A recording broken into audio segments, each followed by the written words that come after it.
We look very happy with ourselves in that intro, Gary. Yeah, Are you living up? Are you living up to the pack shot this afternoon? How are you? I'm good, thank you. I am. I even managed to sneak in a little nap this afternoon. The Did privilege you? of the retired. I had one this morning. I was so tired this morning.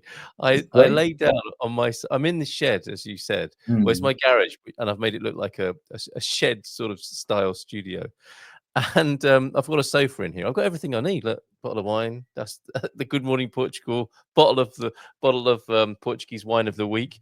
Got everything I need. And me and my dog curled up on the sofa this morning and had a snooze this morning. That's way ahead on the siesta sesta stakes, It's isn't it? good for you, I having a believe nap. so. Yeah.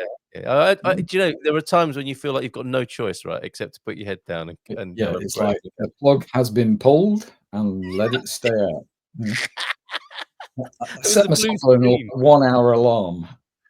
Well, I think I was only away for well, this is how I time, snoozes, or some of them, is Mm. I didn't know how long I'd been asleep, and I didn't know where I was, but it might have only been 10 or 15 minutes, and I quickly realized, 'cause I don't normally shut the door of the garage. I mean, I really had a proper lockdown, and I don't Mm. normally shut the door, but I was thinking, "Well, where am I? What is this? Oh, okay, yeah, I remember now." And, Very yeah. restful. Very, very refreshing indeed. So both of us, you would think, are like fighting fit and like coiled springs, ready to tackle the issue of the day. Yep, yeah, we're ready. Yeah. Go for it. All right. Okay. Now this is episode 10, It and is. well, I put to you the idea of, can we look at surviving and even thriving in what Hmm. I think and what occurred to me as tumultuous times. So that's the basic idea. And I think it's, I've got much better at context rather than just going into conceptualization and abstraction, although let's see if that's true or not. And the first thing I want to put to you and to anybody who might be watching this now or later is, are we living in tumultuous times? That's quite the premise, isn't it? It's quite the presumption. Hmm. Say that.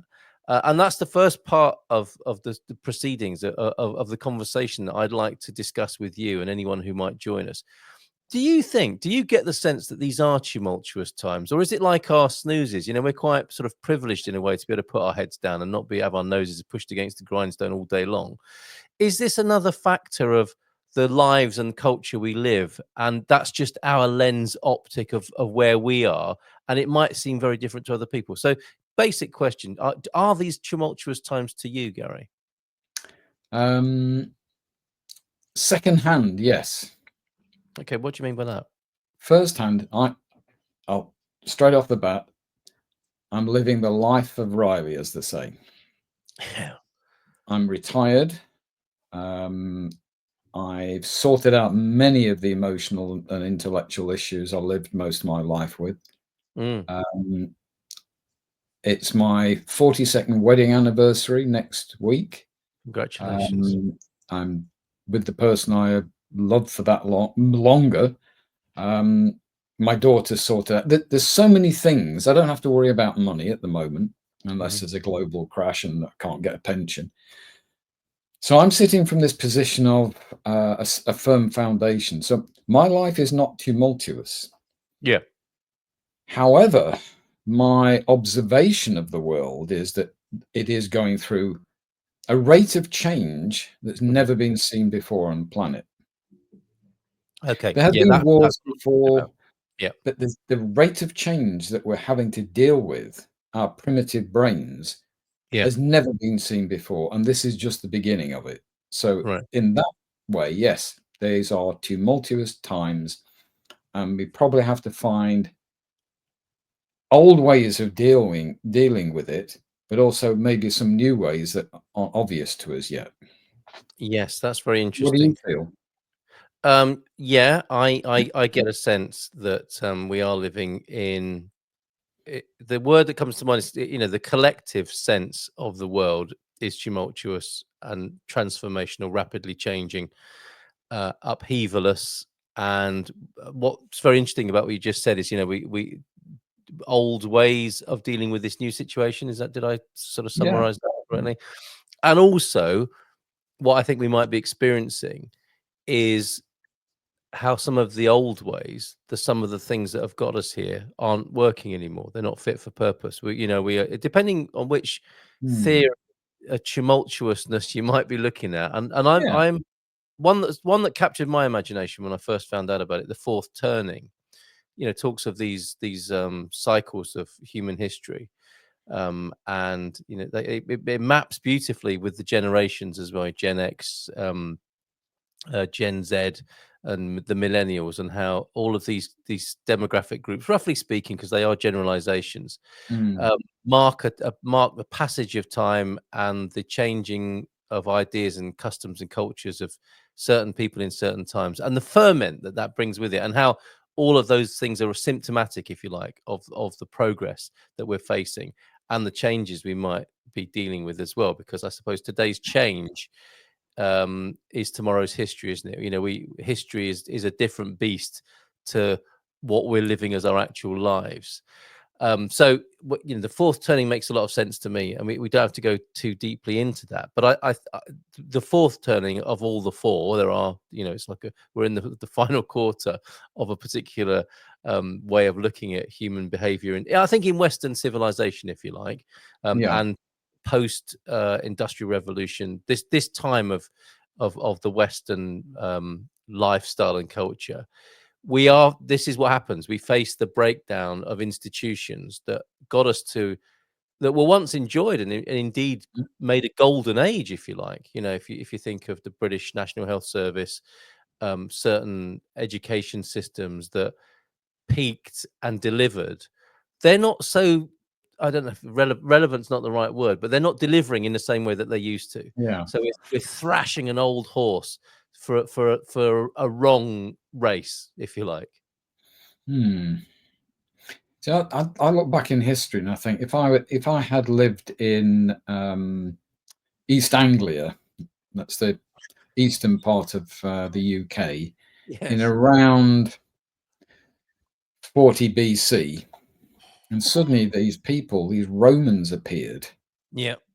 That was tumultuous times, Yeah. Right. and and it's happened so many times where um, one civilization has got really quite big and pushy, Mm, and they've decided their way is the only way, and yeah. they've pushed out or tried to destroy the culture of the people in nearby neighborhoods and then thousands of miles away.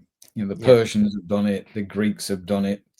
It's happened across Europe continually. South America, the same.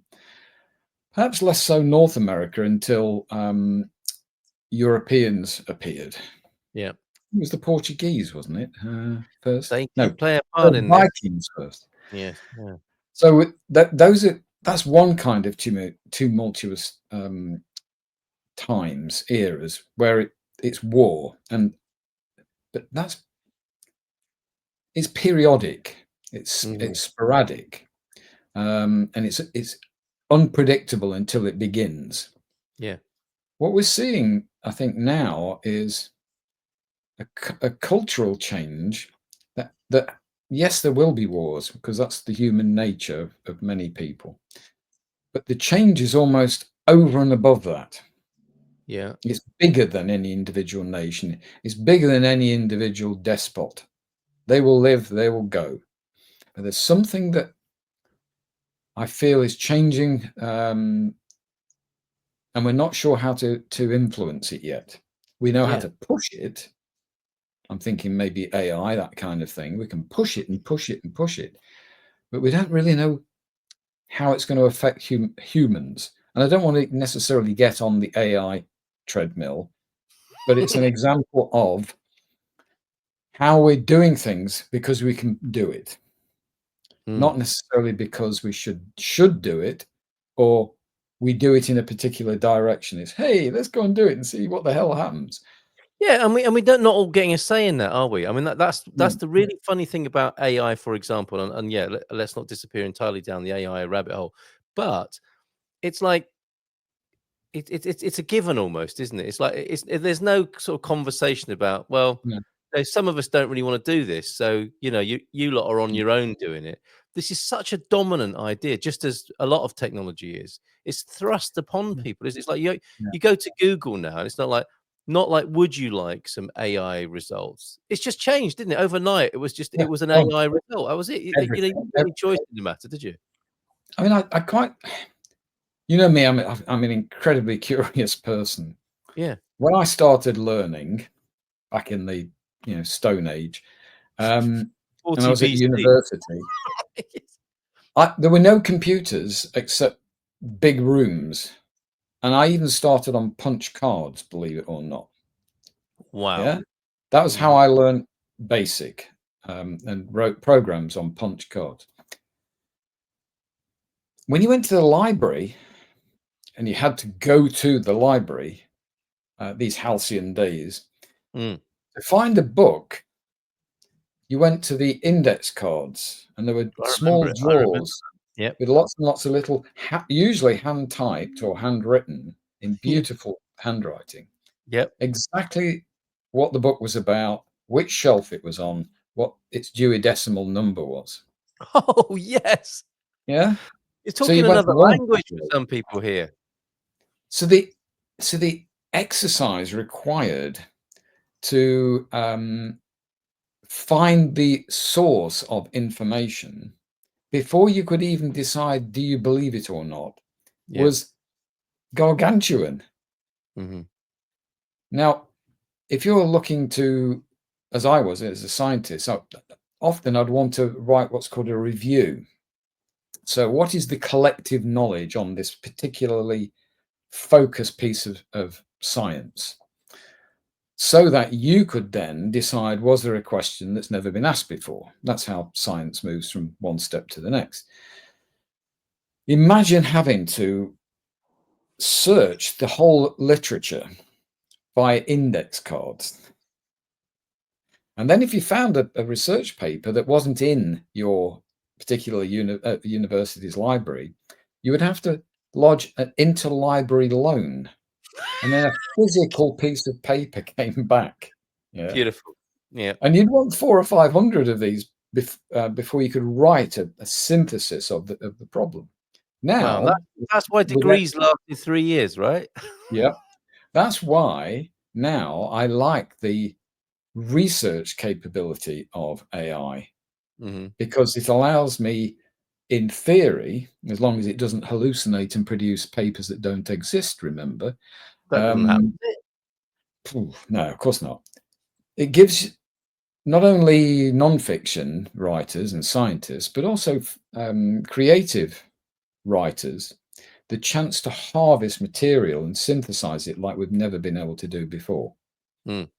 But like all technologies, it's still really raw. I mean, we've not had that kind of program, Chat GPT, for more than, it's less than 5 years where it's been generally available. Yeah. It is not the finished product. So it's going to throw out crap because Well, you it's may have designed, noticed. You it's may have. designed to fill a void. So it fills it. Mm. But anyway, I love the idea of AI. I just wonder at two things, and I'll stop on AI for now. I will anyway. Is there's always a person who's going to use technology for ill purposes. Yeah. We don't know who they are, and we don't know what they're going to do with it. But that's the same with any technology. True. The other thing is nature is inherently lazy. If it can save energy by not doing something and still being as effective, it will not expend the energy. So if we're not having to work and find all those index cards and put our ideas together, our brains will stop using that muscle, as it were. Hmm. And there's already scientific evidence to show that heavy users of AI are showing less cognitive ability. And that's within the first few years of it being generally available. So that's the threat. We are inherently lazy. And if we can have something else do our job for us, we will let it happen. Gary, We we don't. said we wouldn't go down the AI rabbit hole, and I want to. There's so much I want to say about But, that. but this is Maybe, tumultuous times. and It this is affects just our one aspect. education. Yeah, yeah, definitely. Well, I do think let's broaden it to the Please, cutting edge get me off it. of technology. No, no, I mean, we can come back to Mm. that because I think AI is a part of an aggressive front of technology that we could safely say is part of the tumultuous times. I call them chaotic times as well. So we've Mm. got that. I think we've got a particular time in the history of the Western culture, if you like, as well, and Okay. they go hand in hand with each other. So we are facing geopolitical and sociological shifts, aren't we? We're facing a power balance shift in the world.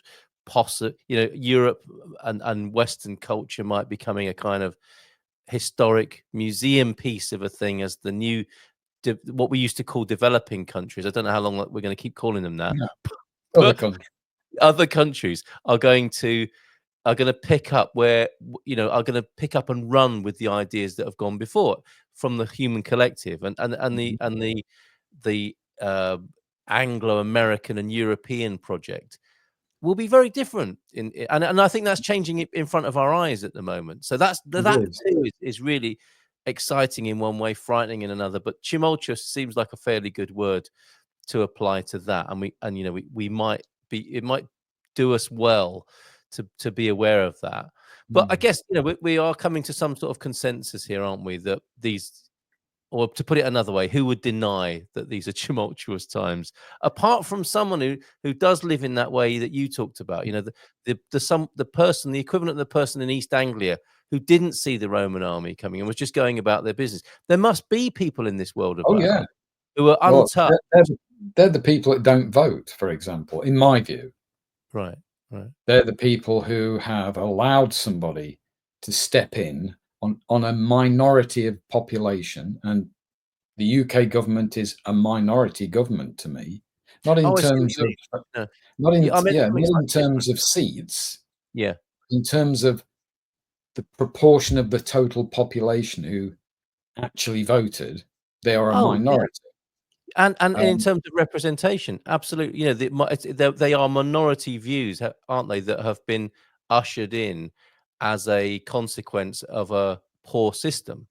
yeah, in It's not all the only human country to be systems. doing. Yeah, and we've got Abdul Alim, who's watching Hi, us, Abdul. who's popped in, who talks about, if I get this right, Alim, an unrepresentational democracy. We have some comfort in the fact that we live in democratic systems, but the result is actually quite poor in terms of a breakdown of general representation of people, and that's we see these extreme ends having their influence and causing chaos and the Yeah. center being under pressure. Hi, Alim, he's here with that. I don't know what Mm. that phrase is. Please remind me, Alim, that phrase you use of the sort of failure of, I think how representational deficit. There you go. And that Yeah. can lead quite easily to the Mm. expression and then the encouragement of extremism because the media loves a bit of that Mm. as well. So, okay, Mm. so that's the first point here. Are these tumultuous times? It would take somebody quite a contrarian or somebody who lives in an entirely different culture to ours to say, no, I'm not noticing much of a change. It's pretty much how it's been for the last 50 or 100 years. Nothing to see here. Look, from what we're saying to each other, there is a lot to see here, isn't there? Well, it's funny. Um, I mentioned the rate of change, Yeah, and as you know, I'm on Substack, um, which is also called the Positive Echo, by the way. Um, Free to subscribers. There's the yeah. pitch. Um, somebody was mentioning in a note about why can't I have an old-fashioned washing machine? I don't need all these features. I just want it to wash. Most people only use one or two settings, don't they? Yeah. So it made me again think of myself as a 4-year-old working in the backyard of my grandmother's house with my mum using what they call a dolly tub and a punch. A dolly tub is a zinc tub about the height of a 4 or 5 year old, full of really hot water. The clothes went in, and then you'd use effectively a wooden stick to move the clothes around in the soapy water. That's one lifetime.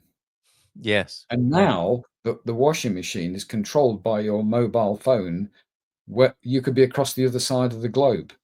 Yes, One that's right. lifetime. That's the rate of change.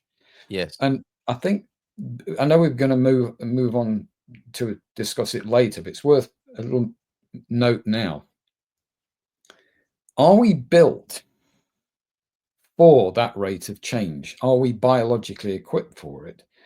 And are we therefore experiencing survival mode inside ourselves because Very of good. the tumultuous times? Yes, thank you very much. Now, that is such a good segue. We didn't plan this, but that is the No, most not at all. beautiful segue, isn't it, into the second question. So, what is it to survive in the first place? And then Mm. we could possibly look at thriving being the exalted or amplified state of just being and surviving, and to do what I think we came here for. Frankly, I mean, it may seem a very luxurious premise, opinion, but I think we are here as human beings to enjoy life, and on that basis enjoy our lives as much as is possible, and thereby remove things that get in the way of that for ourselves and each other. To me, that's Mm. my mission, and that's what I would hope for other Yeah. people. Now, I'm not suggesting at all that anyone should agree with that, but that's just my personal view of it, and that's where this second question is coming from, the supplementary, if you like. What is it to survive and then thrive? And you make a fantastic point, Gary, because Me? if we aren't built for that level of change. My dad used to, we've got Hugh here, for example. No idea how it works. Never used AI. Also, never go to McDonald's. That's an interesting pairing. I have to say, Hugh. Maybe you're suggesting that AI is the McDonald's of intellectualism. I don't know. But my father said, he could barely use a hairnet, let alone the internet. He never had a computer. He passed away 13 years ago, Mhm. and never used it. He could touch type. Interestingly, he could use Yeah. one of them newfangled computers because he learned that as when he was doing national service. So he could type without looking. But he never open started a computer. Never had one. Came close. Yeah. Had a skirmish with a fax machine, but he couldn't use that either. So very interesting. The pace of change you mentioned, the incredible change that's gone on, and are we equipped to deal with it? What's your view on that? Because you put the question, do you think we Yeah. are? Well, I'm a biologist, so let's spend a moment just looking at us. Nature's been very generous, and I think we're over-engineered. Yeah, Hmm. we've got huge safety net in the complexity of our brains. Yeah. However, we evolved back in the African plains to survive a very brutal world. So this is hunter-gathering, but no farming yet. It's thousands of years, many thousands of years before farming. So we're hunter-gatherers, and it may be a bit hackneyed, but it's likely that there was then a division of labor, with mainly the men going out hunting, not necessarily gathering. The women often, as with the Bushman people now, would go and dig roots and collect fruit and so on, and they were closer to home. So it was probably a really boring, mundane physical life, not necessarily mundane cultural life. We just have no idea. We can't know, can we? We can't We know. can't know. I'm Yeah. sure stories were told in some format. Um, so there was a culture. If you again see where we are now, we're almost physically immune from nature. I think it's going to come and bite us in the backside soon. If it But hasn't already, right? if If it it hasn't isn't already, doing so in ways that we don't understand already, yeah, yeah. but in terms of the last 5,000 years, we have not changed much genetically. There's some drift, and there's some concentrations of features, but we're Yeah. effectively the same as we were 5,000 years ago. Right. Technology is changing blindingly fast. So the evolution we now have to undergo is cultural adaptation to cultural change, which is out of control. Nobody's controlling cultural change. Nobody's controlling technological change or even human-induced biological change. We have to find a way of adapting to it. And the question is there a limit to how much cultural adaptation we can undergo without becoming overwhelmed and having tumultuous times internally? That's Yes. my hypothesis. I'm with you, and I thank you for that. And we might say, mightn't we, that if we look at ourselves, and I will stick to what we know because it's Yeah. better that way, isn't it? You know, our culture, if you like, in the Mhm. broadest sense of what we know. Obviously, we Yeah. don't experience every Just use aspect. us as a mirror to We other have a sense, cultures to look don't we? into. Yeah, look at Western civilization, Mm. so called. Um, we seem to be epidemic in levels of ill health, of physically and mentally. So that which you described might be occurring. That Yes. might, those might be the symptoms and markers of how we're not coping terribly well with the changes that are coming about, either thrust upon us or that we've brought about collectively. Would you accept that as a kind Yes, of I think it's symptomatic response? almost undeniable that it's happening. Yeah. And you mentioned a book, and I'm going to mention another one. Thomas Malthus, an essay on population, Mm, and he foretold it all. And the idea of once a population of animals or plants, and certainly humans, the density gets to a certain level, there's an inevitable decay of yeah. the society. Is that where Malthusian comes from? Is that the Correct. okay. So it's hardly a happy read, but it equips you with, how do we avoid this? Yes, yeah, And this yeah. is going back 200, no, more, maybe 400 years ago. You took it Um, for the team. Thank you for yeah. for sharing that with us. Yeah. Anyway, so the question I think is, first of all, how do you survive in tumultuous times Yeah. physically? Yes. And also, what can you do to survive your own internal tumultuous response to those external changes? Yeah. It's like a kind of Maslow's hierarchy of needs. Yes. Our own, yours and my version of it. Um, what is it we need to be a functioning human inside that allows us to be a functional human outside? Yes, absolutely.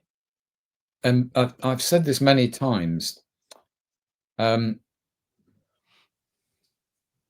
People who feel content about themselves feel they have some level of influence over their future. Mhm.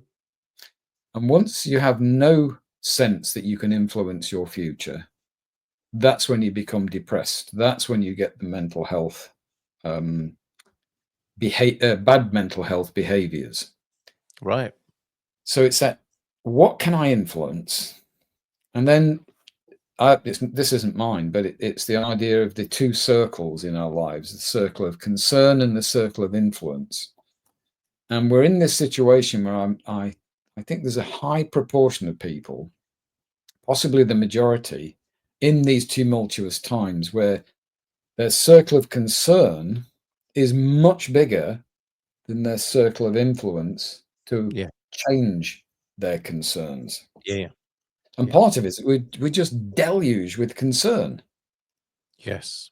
Yes. And we can't influence everything, but we are encouraged to be concerned about everything. Yeah, and some might say that certain actors in our culture rely on the mechanisms you've outlined from our earlier sort of brain development to be constantly looking out for threats, which are Yes. now which are now social media or news, and we can be attracted, can't we, by shiny devastation, if you like. That Yeah. what's gone wrong now? That kind Yeah. of response, It's and like, there's a lot of that. There's a lot of that, isn't there? oh, maybe to ridicule it slightly. I don't mean to. It's like lion. Yeah, Oh, I see. That famous person has had a really bad butt lift. that's right. Same Some, response. something you didn't know you needed to be interested in, but But wired to now the I'm concerned about survival. it. Oh, poor Yeah, woman. yes, a survival instinct is still kind of wired to it, isn't it? Yeah, Sadly. we can't. And it's like it's a drug. It's Yeah. that dopamine hit. Then there's nothing I can do about it. Yes, yes. Well, Oh, built-in addiction, I think. I'm talking to Eric Bourgon on my morning show tomorrow. He's yeah, a pioneer in the digital detox world. And, he says, it's really important for people not to blame themselves because it's built absolutely. in. The addictive process of social media Yes. was designed. It's by design. And if you've fallen foul of it, it's because you've fallen foul of a very ingenious design. And part of Well, seeing that is really helpful, but you mustn't blame yourself. a certain very famous platform, social media platform, and I'm very careful never to name names. If you watch the movie of how it was found, Yeah. how it was generated, was simply about giving attractive women scores at college. Yes, we all know which one that is. Yeah, absolutely. Yeah. Yeah. So that was playing on the most fundamental male drive, Yeah. attraction to the opposite sex. And the clever people at that company have used the same kind of drives, not just with men, but women and children increasingly, for one purpose, and that's to sell advertising Mm. and to get your data. Yeah. That's it. That's Yeah. that. The whole of that, the social media thing is predicated on putting their hand in our pockets. And they found the most ingenious ways of doing it. And that, of course, again, is part of our tumultuous Yeah. times, isn't it? The landscape we live in, the Yeah. threat, the susceptibility, all of that sort of stuff is there. And so I think we've created quite a picture then of the scenario. Mm. And maybe in this second half, we'll kind of flip it a little bit to look at what we can do to survive and Yeah. thrive. And Yeah. it's a given then, I think, isn't it, for the purposes of this conversation, that we live in tumultuous times. It's also perhaps the case that we are living in unprecedented levels of influence and transformation and change, and Mm. the deluge of information and forces coming our way that we've never seen the likes of before, which it I has think already created a difficult situation. what we're seeing again, without taking any sides at all, Yeah. we're seeing huge movements based on social or um, huge movements are using social media Yeah. to drive opposing points of view at a global scale that are Yes. independent of nations. And let's call it what it is, because it really annoys me when people say America, the White House, Downing Street, or China, because actually what you're talking about is a few individuals in those Yeah, places, and that driving kind of, their agendas. yeah, that excuses or obfuscates who is really driving things. So, and you could do the same with social media, couldn't you? Because Yeah, there are some great things about social media as far as I'm concerned, and wonderful. I use it. However, there are forces in it. There are dark forces in it, and manipulative ones that you've described the origins of, and Yeah, how they work and what their motive is, and that's a huge volume and level, isn't it? And we do gladly kind of put ourselves in mm, front of it because of the way it's been designed and because of the way the world seems to work and how we might engage with it. So we've got that picture. That's like our sort of preface yeah, intro. We've teed it up. Did you want to add something to that? yeah. I did. We've done surviving a little bit, but Yeah, the thriving aspect of tumultuous. The happiest people I've come across recently yeah, are people who have worked in corporates, been getting £1 million bonuses, buying stuff, and then given most of it away and gone completely off grid. Yes. Yes. They Yeah. they they're on the grid, but second hand. What they do is they send physical photographs and physical or printed digital images and handwritten letters using an envelope and a stamp to friends of theirs who then upload it. Really? And what they're trying to say is, like, I don't actually have to send these letters, but I think you should know this is a new way of living. My goodness. Well, okay. How that's the extreme. That's a privileged few, Yeah. but it does show us that stepping off the treadmill lowers our stress levels. And we all know that to some extent, don't we? Whether it's a weekend break, a retreat, 2 weeks Yeah, off work a year, we have a sense, don't we, of how we might. It's a very sane approach. I think yeah. Alim is But pointing the to that. thriving might be a dynamic thing. The surviving, thriving. You can be doing both things at the same time in different parts of your life. Yes. Yeah. Using my own, I thrived during my academic career. Yeah. As far as everyone else saw, I achieved lots and lots of visible things. Mhm. Inside, it was a survival battle almost every minute of every day. Yes. But that would change in a heartbeat because of something that went positive. And if I paid attention to the positive, I felt better about myself. So I thrived a bit. So it's not an either or situation. It's not a nirvana to head for. And once you've reached it, you will always thrive. Oh, It's absolutely. a process that you It have is. to pay attention to. It is a process. It's training, it's realization, Mm. it's epiphanies, it's depression. It's a very complex process. But It I'm glad we're is. talking about it because if you know if just some people sympathize or empathize or recognize that this is even a conversation to be had and there is some light Oh, or absolutely. relief available, that's Mm, really helpful, I think. And these are mm, the sort of conversations I would have liked to have had access to, and probably did in different forms as a younger man, looking yeah, for looking for something a little bit more positive and inspiring and uplifting from what was generally on offer from the collective. yeah. Before we kind of really go into what the techniques and the approach and attitude might be for thriving after surviving, and I'm sure we'll sort of go, Mm, a few steps forward and one back possibly. This motif came up, didn't it? yeah. What's going on? Because it's interesting to me that this album, and sorry if this seems a bit of a tangent or a little bit, disconnected and random, but Marvin Gaye in 1971 released this album. It was his 11th solo album, and it was, I think, disliked by Berry Gordy, who ran the record label, and was like, "Oh, Marvin's having one of his funny do's again, and he's recorded his gloom and doom album talking about Fistful of Mercury and what's going on in the world." And I was today years old yesterday when I took a second look at this album, which has meant a lot to me. And it was, Mm, on the one hand, we're still facing exactly the same problems. And we could argue 50 years later, they've been sort of exacerbated and amplified. And poor bloke, he was pointing it out to us then, and we haven't really done a great deal about it, and things have got worse.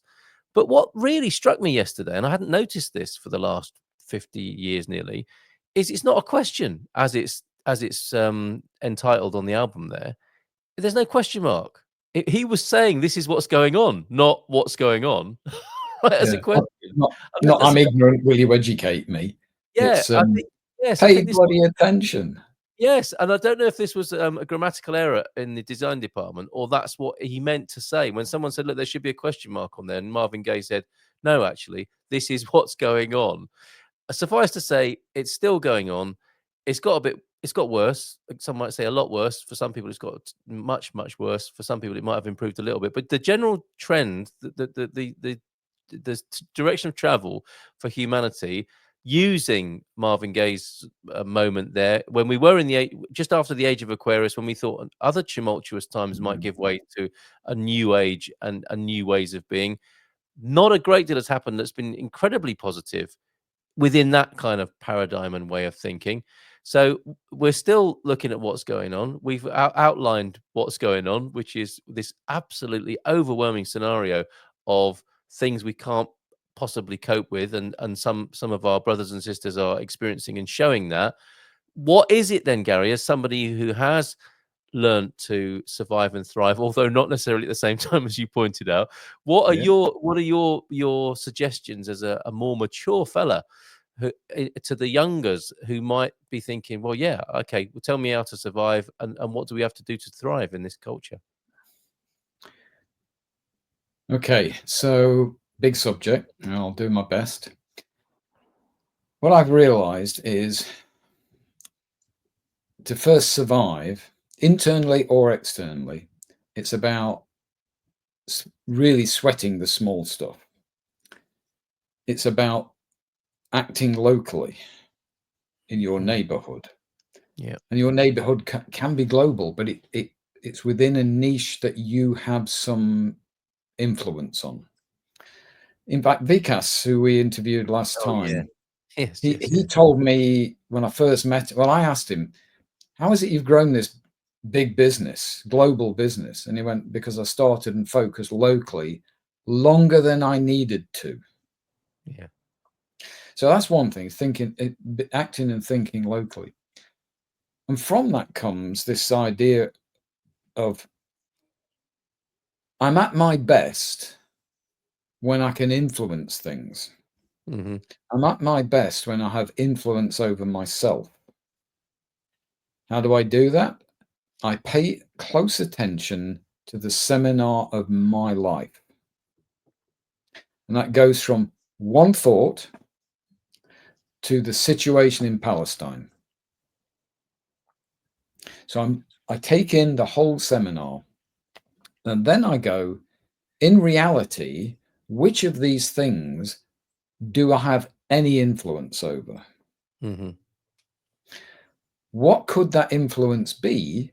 And then I run an experiment, a well-meaning life experiment to see, A, do I have any influence? And B, do I get the result that I was hoping for? Yeah. If I have no influence, well, maybe stop beating my head on that. Be aware of it. I'm aware of the situation in Palestine. The amount that I can physically do, given my age, my influence, the amount I can do is actually quite limited. I can lobby my MP, I can do all sorts of things, and I have done so. But to alter global shifts it takes many people together doing things to influence big shifts. So let's Mm. look at small things. I don't know whether you've got access to that little Yeah, diagram yeah, thing I definitely. sent you. Oh yeah, no, I will. I will. In it, give me a moment. Yeah. To Okay. do. So Yeah. I'll extemporize. Let's say you want to achieve something, okay, but you're having a hard time trying to achieve it. So this is what I call the achievement equation. I'm a scientist, I have to have something. So on the left is achievement, and you want that to happen. It could be maintaining a relationship, it could be getting promoted, it could be political influence. I need to influence and achieve something. That is equal to our innate potential to achieve that thing. All our skills, all our attitudes, our health, mental and physical, everything that we are, that we can bring to bear to achieve that thing. Hmm. But it's minus the interferences, the things that get in the way from accessing all your potential. And some of those are internal, our state of mind, our mood, our mindset, physical. I'll call that internal. They're our personal characteristics, let's say. But then there are external things. If it's going for a job, well, there's the company it's advertising. If I'm running a business, it might be the tax situation or advertising. It could be anything. So I sit down with the specific thing I want to achieve, and I go, can I influence this? Yes, no. And I don't worry about half measures. Can I influence it? No. If it's no, stop. And there are Yes. things I can influence internally and externally. Internally, I can meditate. I can take exercise. I can Mm. talk to people. I can take their advice. It all changes my internal capacity. And then I go, okay, I've identified something I can influence that's get this block that's in the way. I may be able to reduce it a bit. How do I do that? Well, I go and find a way to do it. I read, talk to people, I run an experiment. And then I observe the results. Are they convenient or inconvenient? If they're convenient, in other words, more positive, I do that thing all the time. I embed it in my actions. Mm-hmm. So you're doing this, all sorts of different things. I can't change the tax situation. Just pay my taxes. Yeah. Yeah. But I might be able to influence a local political situation. So I can talk to my local councillors, maybe over how they reducing the number of bin collections, garbage collections. So when these all add up, you begin to feel, actually, I'm controlling my life a bit more. The interferences reduce and your innate potential is released Yes. and you achieve the thing. And I know it works because I've done it on me. And as you know, I was an executive coach for 10 years.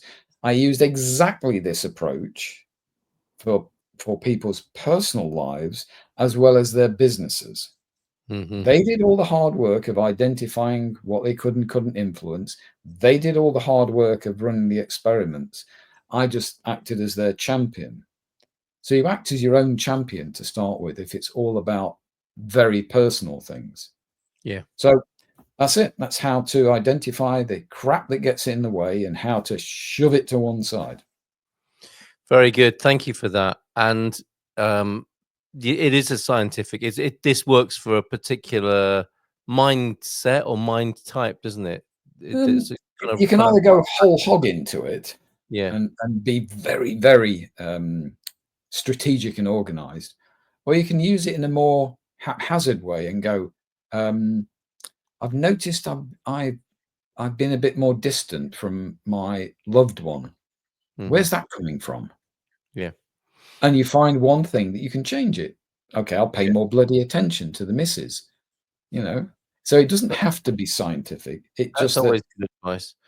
Yeah, and well, the reason I said that is because to me this whole sort of discussion about what is the truth and whether something's true or not is I think how much you can generalize something, and I see the lower half of your diagram as being quite tactical, and in terms of the concept and or the truth of this is what's scalable and what's transferable here is achievement, however you might see that, is potential with interference taken out, isn't it? The highest levels of yes, achievement and yes, on a spiritual level, let's say, one's human potential on a spiritual level, all that humans can be, are born, I think, when you reduce the amount of friction and interference that gets in the way of that. So yes. there's a lovely sort of principle of truth that Well, I that it brings us back to what you were raising about the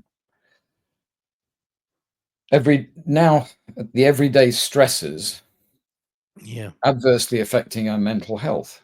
yes, yes, So what we're finding is the adverse effects on our mental health are preventing us achieving the things that we desire, yeah, which is absolutely, yeah, and they are distractions, contentment, aren't they? etc. So Yes, the question that I have is, what is in our lives that is causing the stress, and how can we play with experiments? In other words, maybe don't look at the phone first thing in the morning. yeah. Well, I Whatever's on started there doing will be there absolutely 3 hours later. well So that's said. a little experiment you can Yeah. run to remove some of the interference. And after a Or while, you look go, at it, or look at it and be mindful of what effect it has, because that's yeah, another approach, isn't it? If you it feel is. like Yeah. if you're taking the diet approach, which is like, oh, it's just so painful not looking at my phone. Mm, Pick it up and look at it, but be aware of what it does to you. Yeah. What's that would be another. triggering you? Yeah, absolutely, absolutely. You So know. that and it comes again. I guess it's coming back to Mm, mindfulness and the application of mindfulness. Now, I'm aware we've got about close. 10 minutes left, and we've raised a lot of questions, and you've given us some very good input there, Gary, from your own experience and Thank you. from your work as an executive coach, which is working with uh, well, that's the question from Mr. S. How would you quickly describe what an executive coach is? An executive coach is somebody that works with business leaders. Yep, So managing directors, CEOs, they're the yep. people that control the direction of flow of a business, where it's going, and the overall tone of what it's like to work inside that business. And there you were pitched at that level Yeah. of work and society. I wanted to come back to Alim's comments here. I think it's not just technological change, but also social and economic structural violence. I would completely agree with that. And Yeah. we've not really realized the level and impact of that, have we? We've just kind of inherited systems that we've gladly gone to work in and suffered individually whilst the whole collective endeavor has trundled Yeah. on, and also an epidemic of social trauma largely unnoticed. And that's the nature, isn't it? I think of how we gaslight and Stockholm syndrome ourselves. It's like, well, this is what everybody does, and that the suffering around that is felt individually. You know what my mind is like. I've just had this thing pop in, which is if we were an alien nation or world and we wanted to destroy humanity, we would pretty much drop a germ in which creates the kind of turmoil that we are experiencing. Let them destroy themselves. We don't have to take any risks. Yeah. We're inside it. We can't see it doing Yeah. it. Yes. Yes. And, we're a positive echo podcast and we're supposed to leave a positive echo. The Absolutely. thing is, we do have the capacity, the self um, regulation to not let this stuff happen. Yeah. So, Yeah. what are people doing to work in the opposite direction? And it has to come from the spiritual, religious, if that's your thing, but also the very practical, everyday passing it forwards, Yeah. as if we're Absolutely. ignoring all this other stuff. Yeah. Well, whatever state we're in that we've talked about and are describing tonight, there's something being aware of that, isn't there? That Yes. there is a viewer of it all in us, and I think that's the place to start. And that viewer can be variously empowered or supported or obscured, or Hmm. all sorts of things can happen to our awareness. And I think our awareness is really precious, and Our, it our ultimately decision all we to have. our decision to thrive is a form of rebellion. Yeah, absolutely, absolutely. You know, Yeah, yeah, yeah. rebel by thriving, Yes, yeah, not yeah. by surviving. And as a self-fulfilling, nourishing way of being.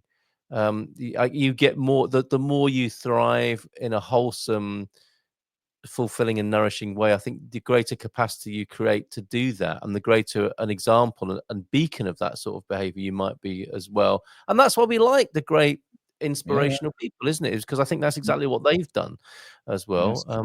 That's They don't and give in. No, no, and their lives are very interesting as a result, depending on whichever one you look at. But certainly the canon, or the bulk of their work, the reason we're so inspired, I think, does come from their self-reflective capacity and what they share as a result of those sometimes horrific and massive struggles that do include a great amount of self-reflection and Mm. integrity and the great qualities we love in humans. Right, the palate cleanse, Gary. A great Yes. conversation. Thank you so much for being here and having it. You supply as well, by way of a bit of a palate cleanser, a spiritual not, is it a sorbet? I suppose it is, isn't it? A Yeah, sorbet it could be. Could to be. finish the smorgasbord of thoughts that we've presented to people. What you got? Who are these people here? Well, it's the guy in the middle, Nicky Crawford. He's from Georgia, and I happened to post about when was the last time you had a proper conversation with a homeless person, and Oh, yeah. the response was enormous because I have a guy, Tony. I haven't seen him for a while locally that I used to meet, have a chat with by the river. For most of the year, he lived on a bench. Yeah. Yep. Now, if you'd seen him, you'd think, ooh, dirty, not nice. But this guy was ex-military. He had fought for his country all over the place. He then came back, and as he said, there's not much call for a sniper in modern society outside the army. So he became a trawlerman, another high-risk thing. Anyway, he and I chatted again and again and again. He told me some great things.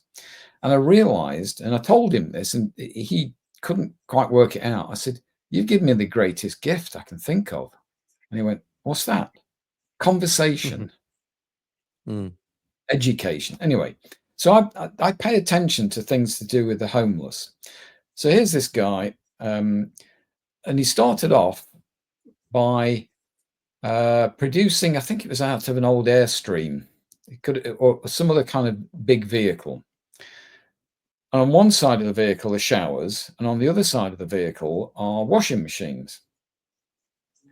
So, and now you can see he's got to haircuts and shaves. And what he realized was that if you're homeless, you can't do those things. So he just goes out and helps people get clean. So now they can go and get interviews, get jobs, get accommodation. So they're off the street. Once you've got accommodation, you can get a bank account. Yeah, right. And their lives thrived. And this has now grown and grown and grown. I mean, I've only skimmed the surface of what this guy has started. It is amazing, but it started small and he started local. And that for me is the epitome. Like Vikas started small, started local in Minneapolis, and it's now global. Yep. This is a form of rebellion. Yeah, and it goes back to what you said. You may have a concern, a circle of concern about homelessness, and you most definitely have a circle of influence where you could help people in your local vicinity or somewhere, a vicinity. Yes. And it's best to start in that way, isn't it? Go help out a soup kitchen, or find a project where you can apply yourself rather than just drive yourself mad thinking about how terrible the problem is. Perhaps. And it's not just about doing good, and it's not just about being nice. You will feel so much better for doing it. Yeah, It's a true. win-win, isn't it? Let's there is a selfishness in wanting to help as well, and that's no bad thing. And you get hooked on the dopamine rush.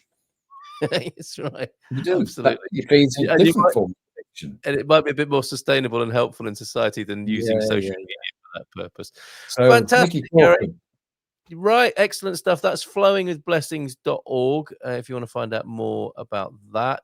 Gary, thank you very much. Our Pleasure, conversation as always. about, I think we can assume we are living in these chaotic, tumultuous times, and we can have conversations, support each other, hear each other. Like you say, the power of conversation is very important, isn't it? Like blathering on for no particular purpose, I guess can happen sometimes, but hopefully there is a positive echo from one of our 10 podcasts so far, and we'll be back again in a couple of weeks' time, probably with a guest, but we'll see. Keep an eye on Gary's Substack for that. Can we have the name of your Substack again, please, Gary? It is garycolton.substack.com. And it's called The Positive Echo on Substack. You should be able to find that. Okay, mate. Love to Surrey, the county of my birth in the UK, which I imagine is still nice and hot. You've had some incredible weather over there, haven't you? It's pretty dull today, actually, but very humid. Really humid. Anyway. All right, mate. All the best. Thank you, everybody, for tuning in and listening as well. Mel, Aleem, Mr. S, and Hugh, who popped in as well. So thank you very much for being here. We'll see you again soon, I hope. Take care and bye.